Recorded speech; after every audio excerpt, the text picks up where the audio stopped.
Dream job ఆదిత్యతోనే సాధ్యం. Aditya degree colleges admissions open. For more information visit our website. నమస్తే, నేను విజయ్. కాశ్మీర్లోని పహల్గామ్లో జరిగినటువంటి ఉగ్రదాడి వెనుకున్నటువంటి ఒక్కొక్కరిని వేటాడుతుంది ప్రస్తుతం ఉన్నటువంటి భారత బలగాలు, ముఖ్యంగా ఎన్ఐఏ దర్యాప్తు బృందం. అందులో ఉన్నటువంటి అనేక అంశాలను కూడా వెలుగుతీస్తుంది. తాజాగా కొన్ని వీడియోస్ అయితే మాత్రం దాడికి సంబంధించినటువంటి వీడియోస్ అన్ని కూడా స్థానికంగా ఉన్నటువంటి పర్యాటకులు తీసిన వారి మొబైల్స్లో తీసినటువంటి వీడియోలు ఒక్కొక్కటిగా బయటపడుతున్నాయి. అయితే నిన్న ఒక వీడియో బయటకైతే సోషల్ మీడియా ద్వారా వైరల్ అయింది, బయటకు వచ్చింది. అందులో వీడియోలో ఉన్నటువంటి అంశాన్ని మీరు కూడా చూసుంటారు. మీకు ఒకసారి వివరించి చూపించే ప్రయత్నం చేస్తాను. అక్కడ ఒక పర్యాటకుడు, ఒక టూరిస్ట్ ఏం చేశాడంటే, టూరిస్ట్ జిప్ లైనర్ ఉంటుంది, అంటే ఒక రోప్ మీద, ఐరన్ రోప్ మీద అలా హ్యాంగ్ చేస్తూ మనం కిందకి జాలువారుతూ కిందకి వెళ్తుంటాం. అది జిప్ లైనర్. ఆ జిప్ లైనర్తో పాటు ఒక సెల్ఫీ వీడియోని కూడా వాళ్ళే ఇస్తారు. లేదంటే మనం ఒక సెల్ఫీ స్టిక్ లాంటి ఉంటుంది, దాన్ని పట్టుకొని మనం షూట్ చేస్తే అది వెనకున్నటువంటి దృశ్యాలన్నీ కూడా రికార్డ్ అవుతుంటాయి. ఎవరైతే ఈ పర్యాటకుడు ఉన్నాడో అలా సెల్ఫీ వీడియోని రికార్డ్ చేస్తూ ముందుకు వెళ్తున్న క్రమంలో కొన్ని అక్కడ క్యాప్చర్ అయ్యాయి. అటాక్ చేస్తున్నటువంటి, అంటే మీకు చూపించే ప్రయత్నం అయితే చేయట్లేదు, ఎందుకంటే చూపించకూడదు కాబట్టి, కొన్ని గైడ్ లైన్స్ ఉన్నాయి కాబట్టి. ఒక్కొక్కరు గన్ షాట్లో పడిపోతున్నటువంటి దృశ్యాలు, అంటే అతను రికార్డ్ చేసుకుంటూ ఉంటే అక్కడ కింద ఉన్నటువంటి ఏం జరుగుతుందో ఆ సిచ్యువేషన్ అతనికి తెలియకుండానే అతను ఆ కేరింతలు కొడుతూ కిందకి వెళ్తూ ఉంటాడు. సో ఆ ఉగ్రవాదులు ఎవరైతే ఉన్నారో పరిగెత్తుకుంటూ ముందు పారిపోతున్నటువంటి వారిని ఒక్కొక్కరినిగా కాల్చి చంపుతున్నటువంటి ఆ దృశ్యాలు కూడా ఈ సెల్ఫీ వీడియోలో రికార్డ్ అయ్యాయి. దానికంటే ముందు కూడా ఇప్పుడు ఎన్ఐఏ ఏం చేయబోతుందంటే, అసలు ఈ వీడియో స్టార్టింగ్లో ఒక అంశం దాగి ఉంది. దాన్ని మీకేంటో చూపించే ప్రయత్నం చేస్తాను.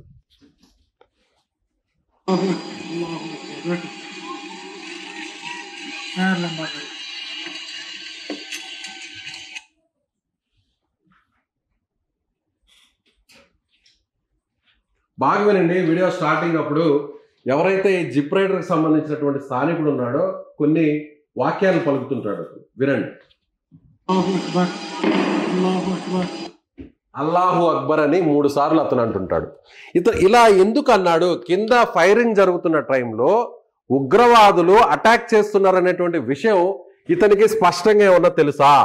ఈ టూరిస్టుకి మాత్రం ఏం తెలియదు, ఏం జరుగుతుందో ఏం జరగబోతుందో తెలియదు. వీడియోలో రికార్డ్ అయినటువంటి ఆ ఫుటేజ్ గురించి కూడా అతనికి ఐడియా లేదు, కింద ఏం జరుగుతుందో. కానీ ఇతను అటు గన్ షాట్ సౌండ్ వినిపిస్తుంటే ఇతన్ని సరిచేస్తూ జిప్ లైనర్ని ఆ యాక్టివిటీని ముందుకు నడిపించే ప్రయత్నం చేస్తున్నాడు. అతను హ్యాంగ్ చేసి అతని పాటికి ముందుకు వదులుతున్నాడు. ఒకవైపు ఆ గన్ షాట్స్ అంతా కూడా అబ్జర్వ్ చేస్తూ ఏదైతే గన్ షాట్ పేలుతుందో ఆ సందర్భంలో అతను ఆ వాక్యాన్ని అల్లాహు అక్బర్ అంటూ పలుకుతున్నాడు. అలా ఎందుకు చేస్తున్నాడు ఇతనని ప్రస్తుతం ఎన్ఐఏ అధికారులు ఇతన్ని కూడా అదుపులోకి తీసుకొని విచారిస్తున్నారు.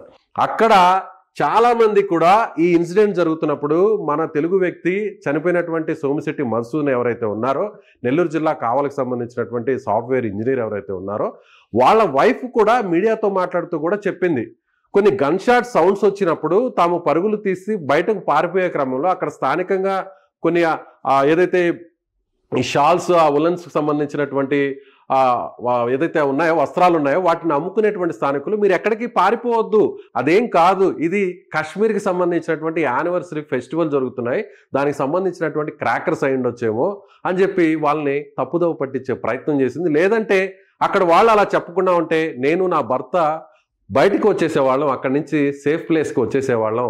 సో కాశ్మీరియన్స్ లోకల్ వాళ్ళు అలా చెప్పారు కాబట్టి ఓహో అది కాల్పులు కాదు, ఉగ్రవాదికి సంబంధించినటువంటి గన్ షాట్స్ కాదు అని చెప్పి మేము అక్కడే ఆగిపోయామనేటువంటి విషయాన్ని కూడా ఆమె చెప్పింది. అంటే ఈ విషయంలో ఎవరైతే వచ్చినటువంటి 4 ఉగ్రవాదులు ఉన్నారో అందులో స్థానికంగా ఉన్నటువంటి ఉగ్రవాది ఒకరైతే, మిగిలిన 3 కూడా పాకిస్తాన్కి సంబంధించినటువంటి ఉగ్రవాద సంస్థలకు సంబంధించిన వ్యక్తులు. అయితే ఈ స్థానికుడికి అక్కడ ఉన్నటువంటి లోకల్ కాశ్మీరియన్స్ ఎలాంటి సపోర్ట్ చేశారు?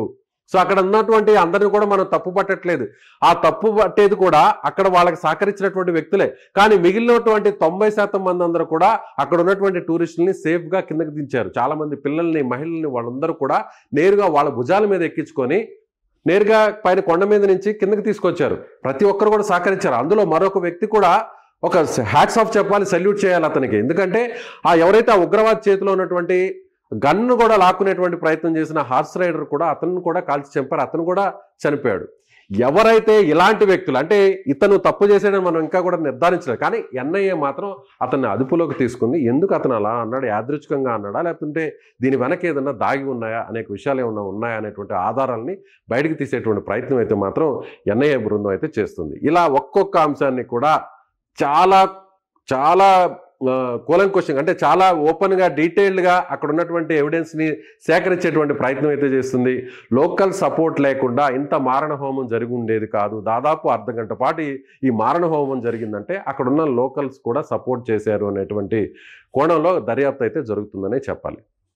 Thank you so much.